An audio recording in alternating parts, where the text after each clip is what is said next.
In the quiet, suburban streets of North Epping, Sydney, the Lin family lived what appeared to be a peaceful, prosperous life. Min Lin, aged 45, ran a successful local news agency. He and his 43-year-old wife, Lily, were raising two bright young sons, 12-year-old Henry and 9-year-old Terry.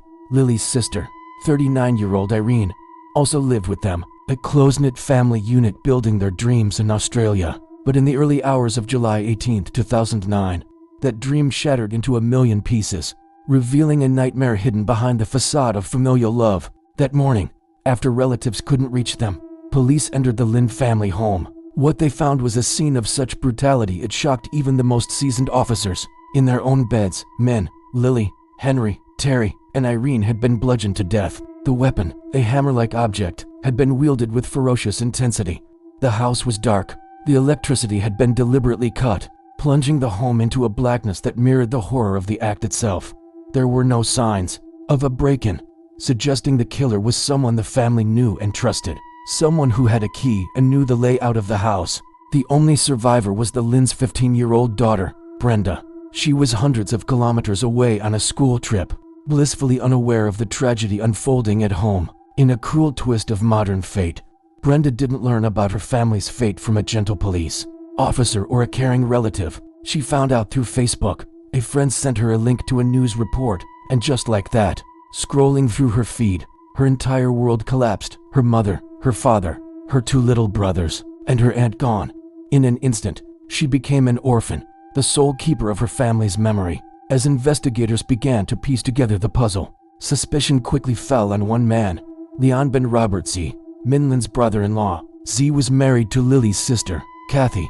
He lived nearby and was a familiar face in the Lin household. He had a key, he knew their routine, and most importantly, he seemed to be the last person to see Min Lin alive. But why would a relative commit such an unspeakable act? The prosecution began to paint a disturbing picture of Z.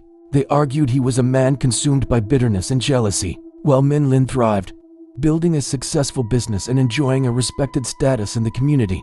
Z had struggled. He felt like a failure in comparison, a disgrace in his own words. This deep-seated resentment, prosecutors claimed, festered for years, curdling into a murderous rage. He saw his brother-in-law's success not as an inspiration, but as a personal insult, a constant reminder of his own perceived shortcomings. The motive was not robbery.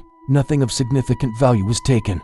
The motive, they alleged, was pure, unadulterated hate. The investigation was complex. The crime scene itself was challenging. The killer had tried to be careful, even wearing shoe covers to avoid leaving footprints. But they made a mistake. In the darkness and chaos, a tiny, bloody footprint was left behind on a rug. Forensic experts analyzed it meticulously. The print was from an Asics sneaker, a specific model and size. And when police searched Robert Z's garage, they found shoe boxes for that very brand and size of sneaker. It was a crucial piece of circumstantial evidence, a silent witness linking him to the scene. But the prosecution's case went deeper, into even more disturbing territory. They presented evidence that Z harbored an inappropriate sexual interest in his niece, Brenda, the sole survivor. This added a chilling layer to the motive, suggesting that eliminating the family was not just about envy, but also about a twisted desire to gain access to the young girl he would later become the guardian of. Brenda herself would eventually testify against her uncle, recounting unsettling encounters that made her feel deeply uncomfortable, solidifying the prosecution's theory. The legal battle was long and arduous. Robert Z maintained his innocence throughout, supported steadfastly by his wife, Kathy, who refused to believe her husband could be a monster. The case went through an incredible 4 separate trials.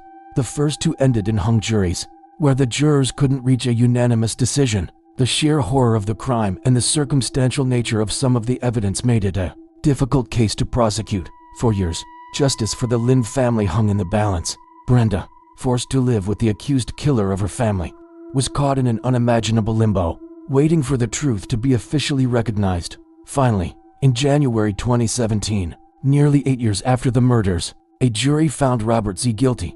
The verdict was delivered, guilty of all 5 counts of murder. The courtroom was filled with a heavy silence as the judge handed down the sentence. 5 consecutive life sentences, with no possibility of parole. 1 life sentence for each life he had so brutally taken. Justice, it seemed, had finally been served. The judge described the crimes as being in the worst category, driven By an acrimonious and deep-seated hatred, he had not only destroyed a family, but had also betrayed the most fundamental bonds of trust. He had used his intimate knowledge of the family to become their executioner, turning their home, their sanctuary, into a slaughterhouse.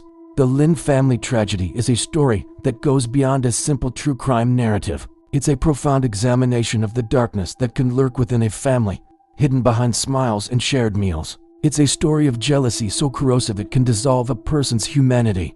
And it's the story of one young woman, Brenda Lin, who lost everything in one night, but found the strength to face the monster in her own family and speak her truth. Her courage, in the face of unimaginable loss and betrayal, is the one sliver of light in this incredibly dark chapter of Australian history. The home on Boundary Road in North Epping now stands as a somber monument to a family lost.